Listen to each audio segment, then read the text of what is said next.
नित्यानन्देश्वर समारम्भां नित्यानन्देश्वरि मध्यमाम् अस्मदाचार्यपर्यन्तां वन्दे गुरुपरम्पराम्.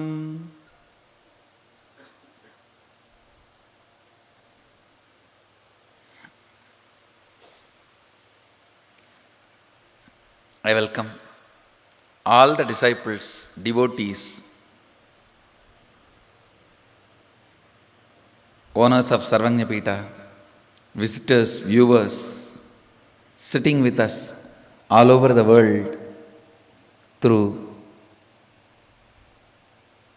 Nithyananda TV, two-way video conferencing, having Nayana Diksha, cities sitting with us, having Nayana Diksha, Warrington, UK, Trinidad, Tobago, Puduvai Adinam, Hyderabad, Gupta Kashi, Nithyananda Nagaram, Hyderabad, Charlotte, Srisailam, Rajabalayam Adinam, Indrani, New Jersey, Kuala Lumpur Adinam, Los Angeles Adinam, Guadalupe Adinam, Oman Adinam, Toronto Adinam, Houston Adinam, Phoenix Adinam. I welcome all of you with my love and respects. Some more cities are joining. I welcome all of you with my love and respects. I'll continue to expand on the 18th verse of Isavasya Upanishad. This number 18 is very significant in Vedic tradition. Bhagavad Gita, 18th chapter. Mahabharata war, 18 days. All the major temples, whether it is Sabarimala, Madurai Kalladhar temple or the Ingoi Malai, always 18 steps. And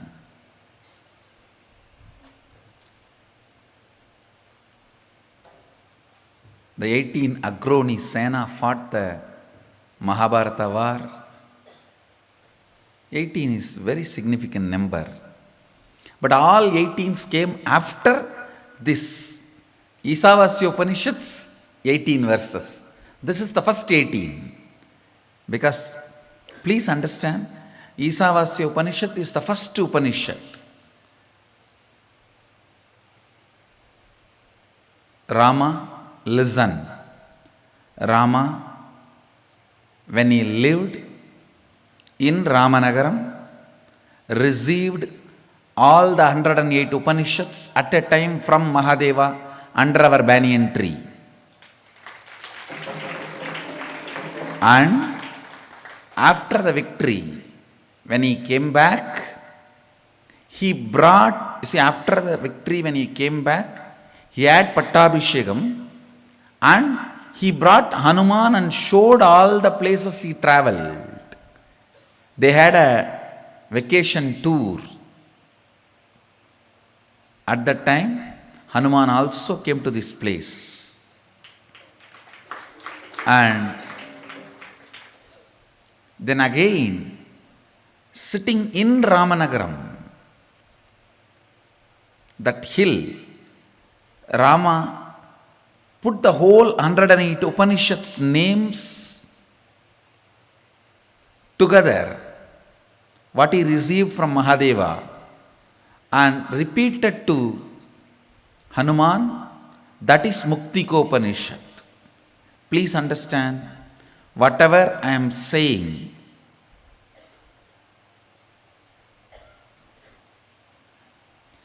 is fact, truth and reality from the cosmic archives, the Akashic records. Sooner or later, you will find evidences for this. So, Isavasya Upanishad is the first Upanishad as per Ramachandra Prabhu, as he heard from Mahadeva. And due to various reasons, nobody else has put all the 108 names together.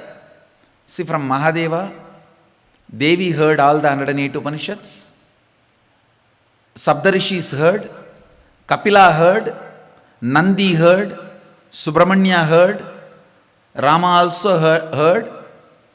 In all these people, nobody else has chronically recorded it.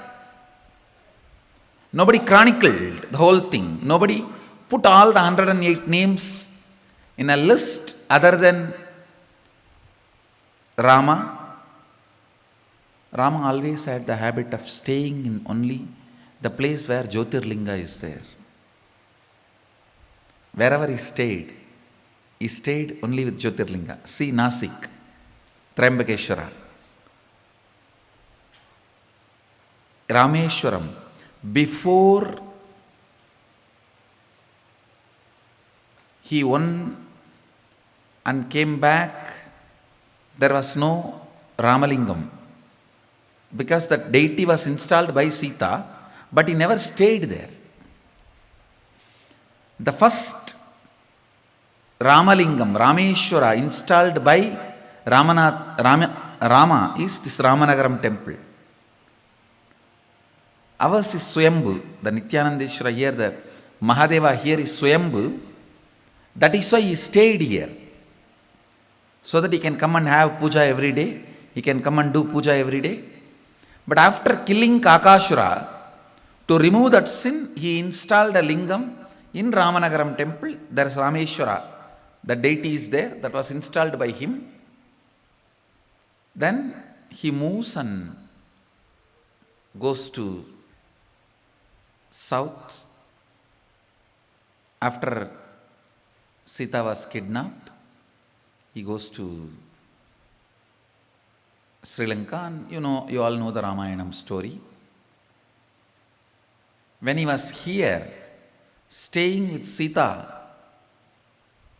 and Lakshmana, having beautiful vacation, that time he was worshipping Mahadeva under our banyan tree, the same Swayambhulinga. Please be very clear. Same Swayambhulinga. And here under the banyan tree, all three of them received with Saptarishis the 108 Upanishads from Mahadeva. Mainly the teaching was given for the sake of Rama, because all others have already received it. Devi, Nandi, Saptarishis, all of them have already received it. And Saptarishis were staying in Ramanagara, that hill, when Rama came here and stayed. So they inspired Rama to hear Upanishads from Mahadeva directly. So he came and worshipped here in the presence of Devi, Nandi and Saptarishis. Mahadeva revealed Upanishads to Ramachandra Prabhu, Lakshmana and Sita Abhirati. For all three, the Upanishads were given. Then the Kakashura Vadam happened, and then he continued, and Sita was kidnapped. Then he went to Lanka and conquered the Lanka and brought Sita back. When he came back, he directly flew to Ayodhya for Pattabhishekam. After the Pattabhishekam, along with Hanuman, Sita and Lakshmana, Bharata Shatrugna, the whole family, they came like a vacation, where Rama was explaining to everyone what all happened, where all they stayed. So that time when they came here, Rama showed this Kshetra to all the family members, and they again went and stayed back in that Ramanagara hill. There Rama teaches to Hanuman what he heard from Mahadeva. The whole sequence Rama records in Muktiko Upanishad, that sequence only we are following. So the sequence is delivered by Mahadeva under this banyan tree and recorded by Rama to Hanuman.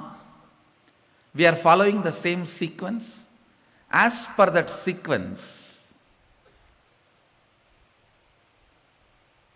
Ramachandra Prabhu is the oldest recording we were able to get it about this 108 Upanishads.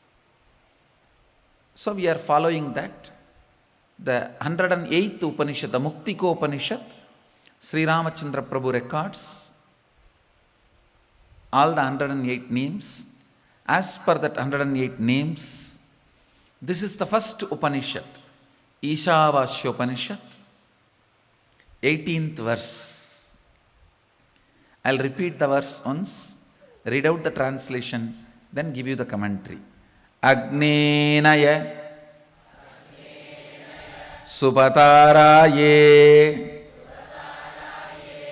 Asman Vishwani Deva Vayunani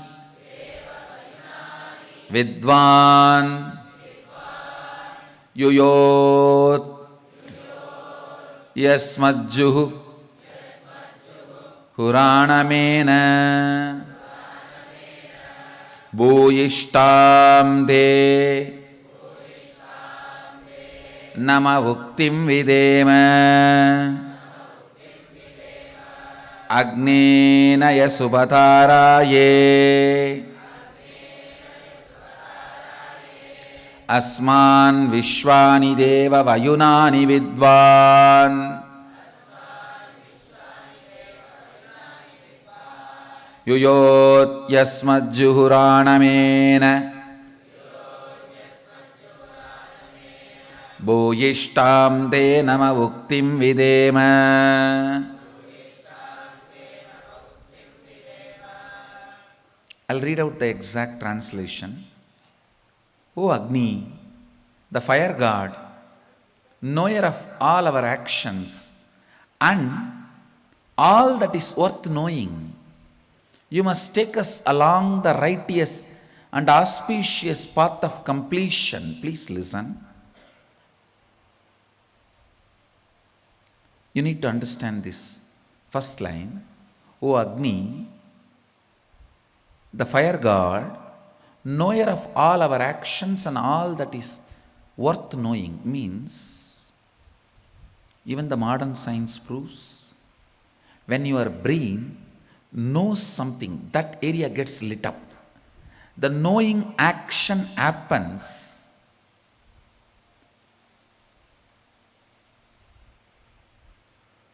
When the fire moves into certain part of the brain.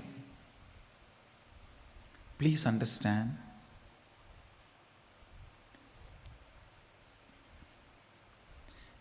Everything may be there outside you. You will not know if the fire does not move in your brain.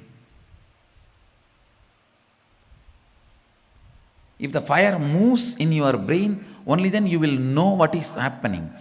So, fire is responsible for knowledge, knowing to happen in you. Listen carefully.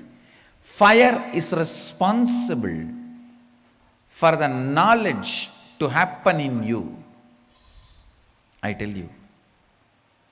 Fire gets fully awakened by integrity. Nothing. Just follow intensely integrity. In 12 months, you will have a kind of a fire in you through which you can know anything you want to know. Anything which comes in front of you and you want to know it, you will know it. That fire is called Di. In Sanskrit, we use the word, a single letter, thee. All the ancient languages, fire is addressed as thee. In Sanskrit, in Tamil, in many of the ancient languages. Listen. Thee comes as a gift to you because of your integrity. Just 12 months decide. I will live in the space of integrity. No question of missing. It's just awareness. Awareness practice, nothing else. The thee will be awakened in your brain. That thee will give you the intelligence to know everything you want, anything you want.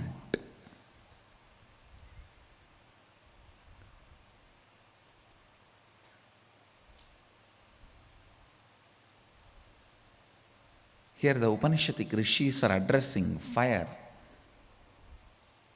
Oh, the fire god, knower of all our actions, means only if the fire happens in different parts of your brain, knowing happens in you.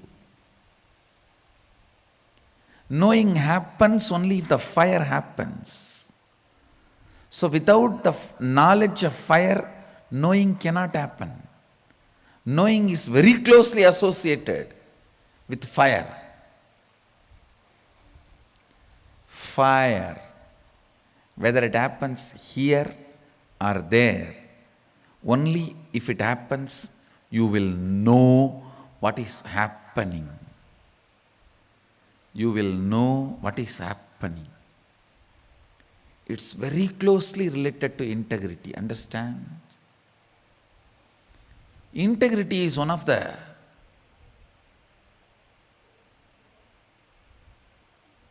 very powerful practice to awaken powers in you.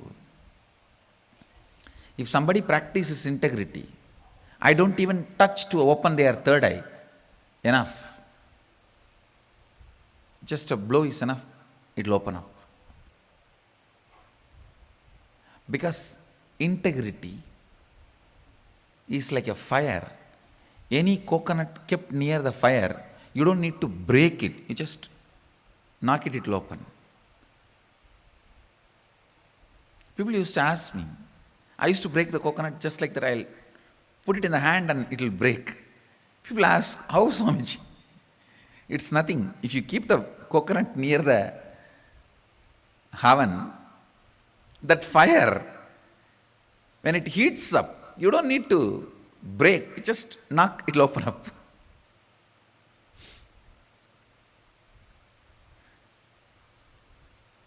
I can open even without the fire because I can send the fire from the hand and tuck. But the science is same. Whether you put the fire from outside or through your body, the science is same.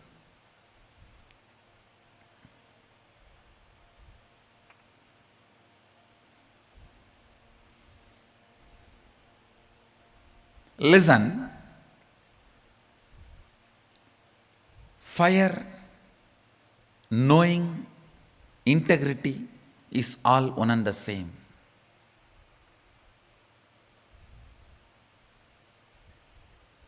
I should put this incident in record for the sake of future.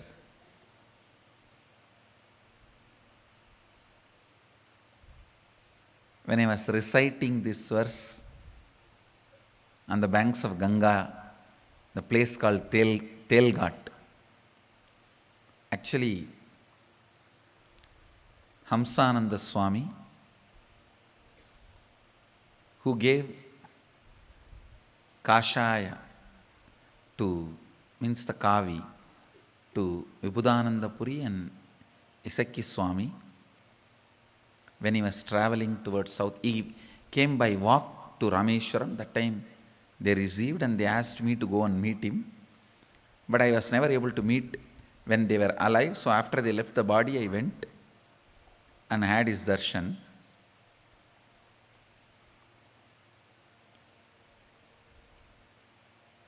And I was staying there for some time. He told me that few people who come to him bringing every day the potato and salt, he will take very little food, little rice and little potato mixed with ghee and salt. That is his food, that's all.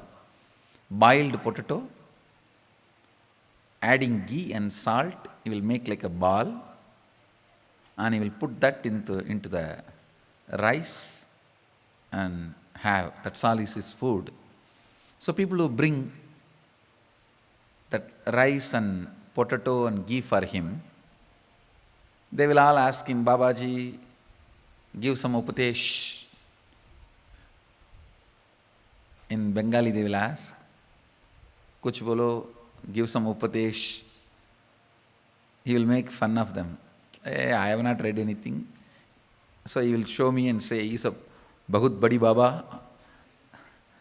And he will tell he is the Balasant who learnt all the Upanishads and Shastra. And then he will tell me, you tell something to them. I can speak little Bengali. So with my broken Bengali,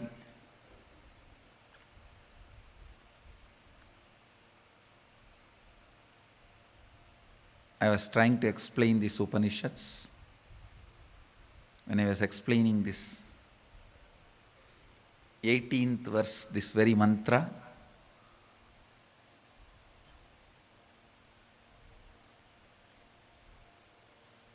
I suddenly felt somebody was very strongly looking into me. It's like sometime even from behind, if people are intensely looking at you, you will know and you will turn and see. I was actually sitting on the banks of Ganga. Ganga was gushing. You should experience Ganga in Kolkata. So powerful. So powerful. If Ganga in Haridwar is girl, Ganga in Kolkata is Kala Bhairava. Kali. She's so powerful.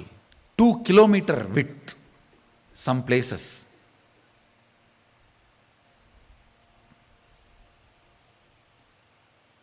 And often changing the direction.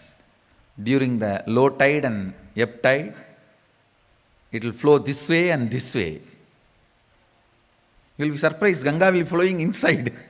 Because when the ocean water comes inside, she will flow this way and then she will flow this way. She makes 7-kilometer ocean water into drinkable water. 7 kilometers she goes inside the ocean. It takes 7 kilometers for the water to become salty. Where the Ganga meets the ocean,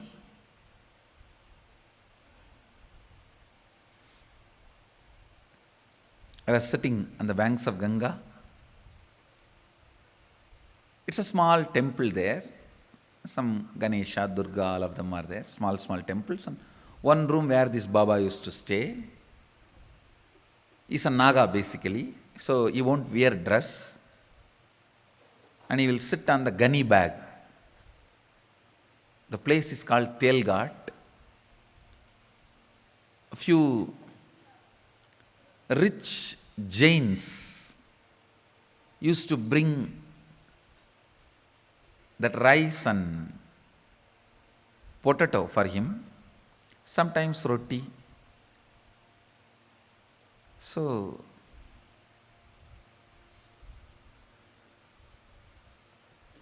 he asked me to explain the Isavasya Upanishad. So I was trying to explain during this 18th verse.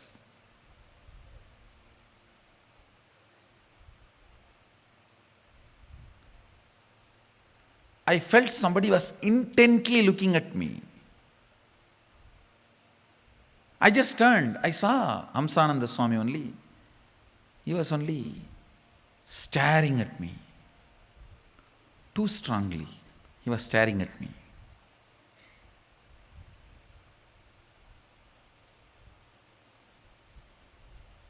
asked him, why you are looking at me like this, Baba?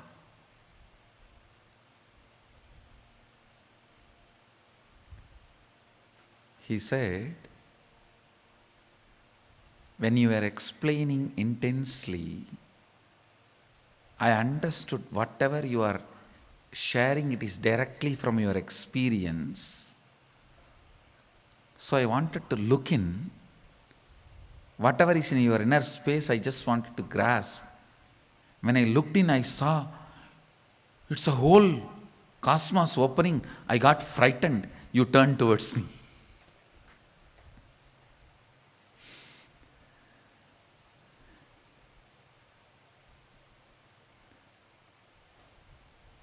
He said he was trying to look into me to understand this whole verse as it is from my inner space. But in my inner space, he only saw the cosmos. He got frightened. The moment he got frightened and started losing himself, I just turned my head. He said, I can see very clearly. Everything is from directly your own experience. These people are blessed. He was telling about the few of the devotees who were listening. He said, these fellows are blessed.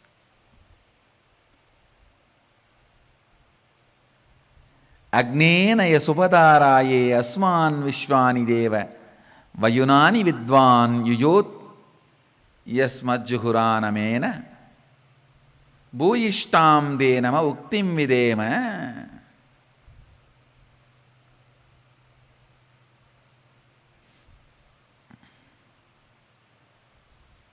Listen.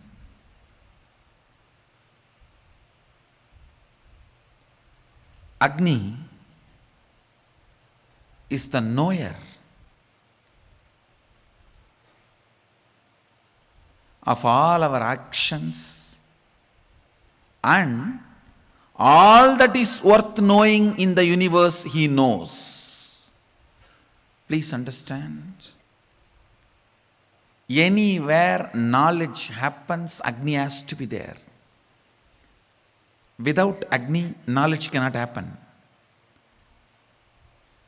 All the spaces, planets where Agni is not possible, knowledge is not possible.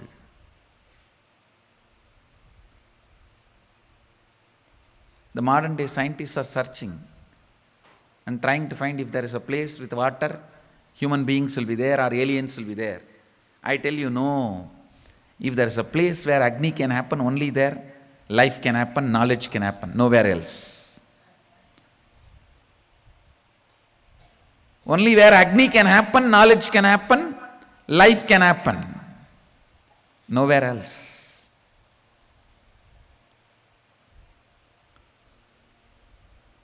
Agni.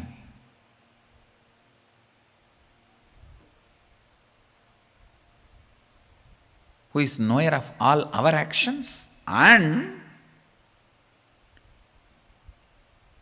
everything worth knowing. Whatever is worth knowing in the planet Earth, Agni knows it. He knows it.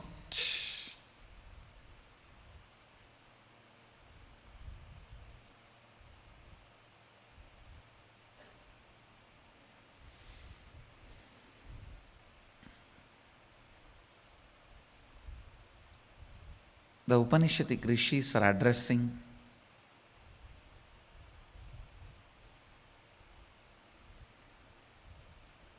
Agni as knower of all our actions and all that is worth knowing. Then they pray, you must take us along the righteous and auspicious path of completion. You must take us. Please understand. The prayer is not casual, very deep, detailed. You must take us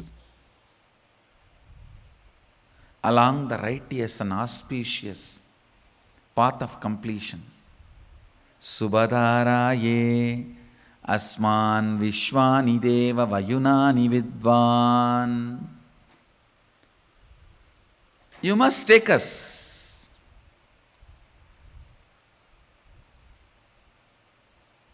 along the righteous and auspicious path of completion, leading us to experience the supreme consciousness, the original space of complete completion.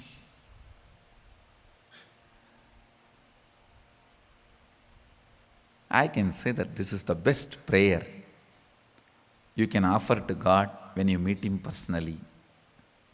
This is the best prayer you can offer to your Guru when you meet him directly. Please take me along the righteous and auspicious path of completion.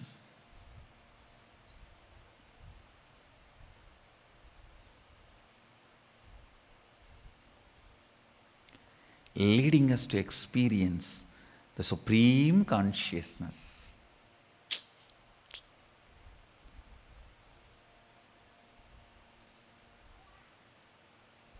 I tell you, praying for the enlightenment is the greatest thing that can happen.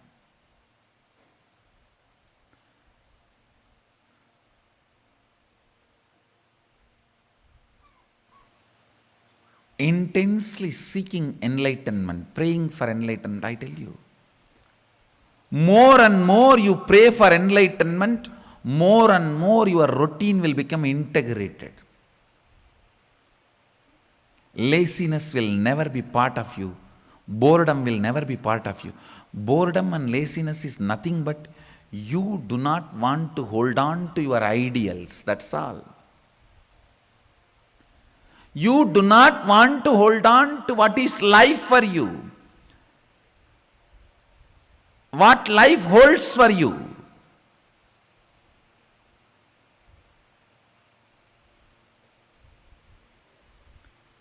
You don't need to poison a man who has become lazy and bored because he is already poisoned. You don't need to double poison him. If you want to destroy somebody, just teach them laziness, that's all. Make them lazy, over. You destroyed them. Make them feel tired, over. Bored, over.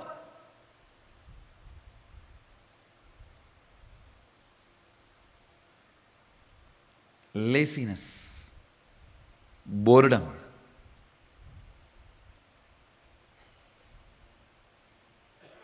this too grows in you when you do not remember the purpose of your existence. Seeking and praying for enlightenment, this too makes you reinvent yourself, awakens you. It is like a amrita during the old age. In the old age, if you drink the nectar, suddenly you will become again 16 and start the new life. Listen.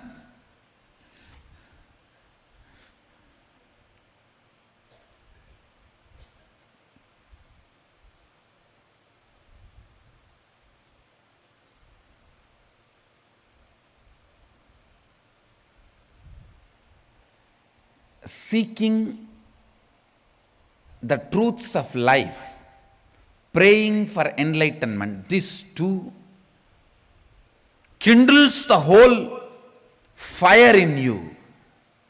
I tell you, if you have a wheezing problem, stomach problem, any of the issues related to gas and water, means like a cold, all this, just pray for enlightenment, you will be healed. Because when you pray for enlightenment, the fire in the body will be kindled intensely. You will be immediately healed because the fire in the body, if it is kindled, whole system goes through a reinvention of itself.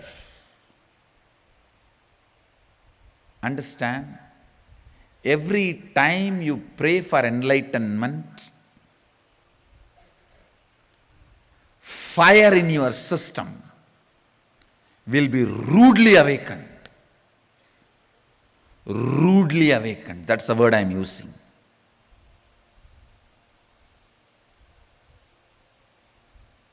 It will be so rudely awakened.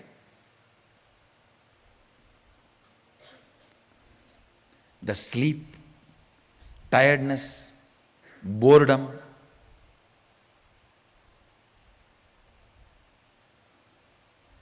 while you are in the daytime, if you are daydreaming, in the night you will be just moving in the bed this way and that way. You won't sleep.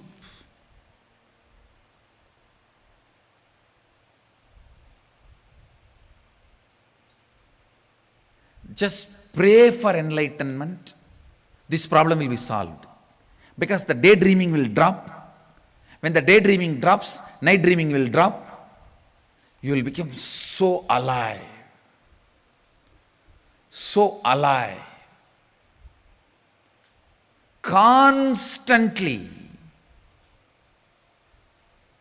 praying for enlightenment to the cosmic energy.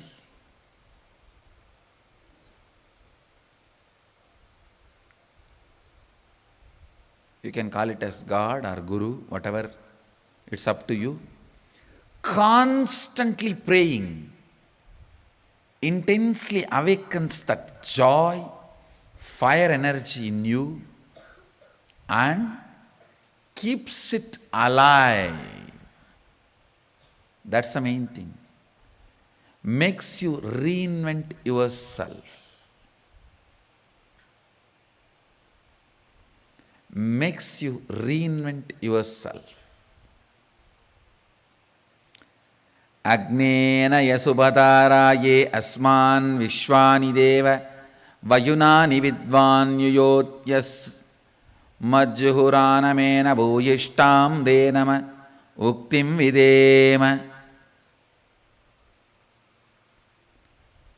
O Agni, the fire god, knower of all our actions and all that is worth knowing, you must take us along the righteous and auspicious path of completion, leading us to experience the supreme consciousness, the original space of complete completion. Praying, praying, praying for enlightenment. Knowing even while you are praying, you are He. Sohamasmi. Remembering, even when you pray, you are He. Sohamasmi. Pray intensely, constantly, for enlightenment, with the context, even when you are praying, you are He. You are He.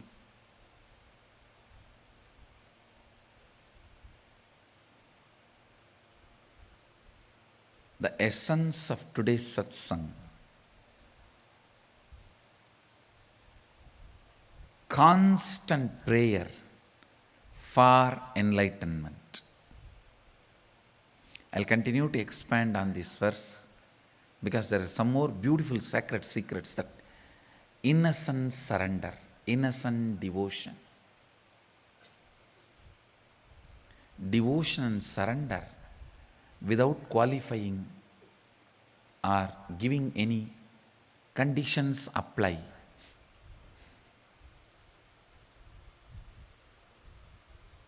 So, I'll continue to expand. With this, I request all the adinams and ashrams to start Vakyartha Sadas actively every day. In the internet, in the Facebook, in the YouTube, in the ashrams, in Adinams, everywhere. Do Vakyartha Sadas. Do Vakyartha Sadas. With this, I bless you all. Let you all radiate with integrity, authenticity, responsibility, enriching, causing, living Shuddhadvaita Saivam, the eternal bliss, Nithyananda. Thank you. Be blissful. Nithyananda Dhyana Peetham, Nithyananda Nagar, off Mysore Road, Bidadi, Bengaluru. Phone 08027279999. www.nithyananda.org, www.youtube.com/Life Bliss Foundation.